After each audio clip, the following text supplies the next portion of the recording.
Today we will discuss अलंकार theory. यह theory classical Indian aesthetics और लिटरेचर का एक एसेंशियल पार्ट है। इसका मेन फोकस होता है पोइट्री और प्रोज को और ज्यादा सुंदर और impactful banana. First, meaning of अलंकार। अलंकार का अर्थ होता है ऑर्नामेंट या श्रृंगार, जो किसी चीज को और ज्यादा सुंदर बनाता है। लिटरेरी कंटेक्स्ट में अलंकार उन रिटोरिकल फिगर्स या स्टाइलिस्टिक डिवाइस को कहते हैं जो पोइट्री या प्रोज को एनहांस करते हैं।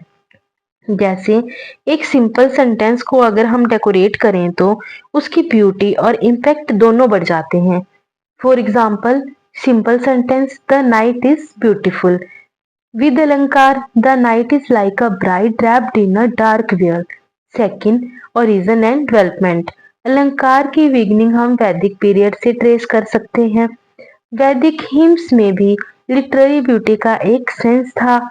नाट्य शास्त्र, इसमें अलंकार को पहली बार फॉर्मली डिस्कस किया गया।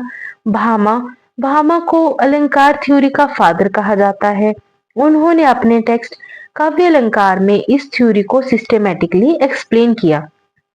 थर्ड, टाइप्स ऑफ अलंकार। अलंकार दो मेन कैटेगरीज में डिवाइड होते हैं, शब्द अलंकार, अर्थ अलंकार। शब्द अलंकार, इनका कनेक्शन वर्ड और उनके साउंड से होता है। ये फर्दर टू पार्ट्स में डिवाइडेड हैं, एलिट्रेशन एंड रीडुप्लीकेशन। एलिट्रेशन, एक जैसे वर्ड या साउंड का repetition. For example, he shells by she showed.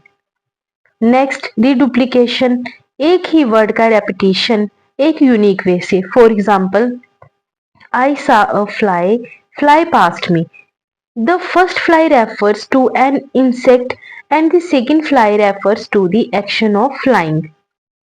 अर्थ अलंकार, यह मीनिंग या अर्थ को एनहांस करते हैं। ये फर्दर फोर पार्ट्स में डिवाइडेड हैं, simile, metaphor, imaginative fancy and paradox.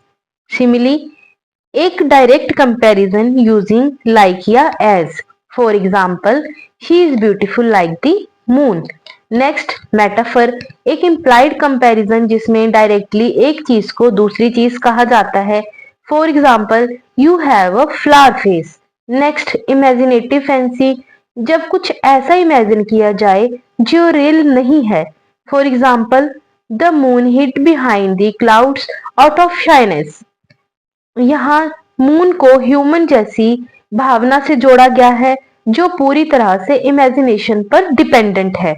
Next, paradox, इसमें एक कॉन्ट्राडिक्शन जो डीपर मीनिंग बताता है। For example, silence speaks louder than words.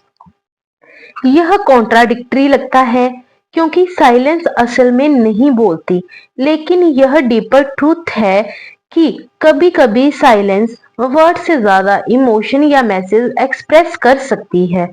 Fourth, significance of अलंकार, enhances beauty, intellectual engagement, emotional appeal and universal appeal। First, enhances beauty, अलंकार poetry को ज्यादा beautiful बनाता है। इंटेलेक्चुअल एंगेजमेंट, अलंकार इमेजिनेशन और इंटेलेक्ट दोनों को स्टिमुलेट करते हैं। नेक्स्ट, इमोशनल अपील, ये रीडर के इमोशंस को प्रोवोक करता है। नेक्स्ट, यूनिवर्सल अपील, ये कल्चरल और टेम्परल बाउंड्रीज को पार कर जाते हैं क्योंकि मेटाफर्स, सिमिलीज और एलिट्रेशंस का यूज एक ग्लोबल फिनोमिना है। फिफ्थ, की थ्योरिस्ट्स एंड टेक्स्ट्स। फर्स्ट, भामा, इन्होंने कहा कि पोइट्री का चार्म अलंकार से आता है। नेक्स्ट, डैंडिन, इन्होंने अपने टेक्स्ट काव्य दर्शा में स्टाइल और फिगर्स ऑफ स्पीच के ऊपर फोकस किया। रुद्रता, इन्होंने अलंकार की क्लासिफिकेशन को और एक्सपेंड किया। नेक्स्ट, आनंद वर्धन मोस्टली ध्वनि थ्योरी के लिए जाने जाते हैं। He recognized अलंकार as an essential component of poetic beauty। Sixth, criticism of अलंकार theory। कुछ क्रिटिक्स जैसे भरत और आनंद वर्धन का मानना था कि पोइट्री का सोल रस में है, ना कि सिर्फ अलंकार में। ओवर यूज ऑफ अलंकार कभी कभी पोइट्री को अननेसेसरी कॉम्प्लेक्स बना देता है। Seventh, relevance in modern context. Even in contemporary literature, अलंकार के प्रिंसिपल्स अपने स्टाइलिस्टिक चॉइसेस, रिटोरिकल डिवाइसेस और पोएटिक इमेजिनेशन में दिखाई देते हैं। यह ट्रेडिशनल लिटरेरी एस्थेटिक्स और मॉडर्न स्टाइलिस्टिक स्टडीज के बीच में एक ब्रिज का काम करते हैं।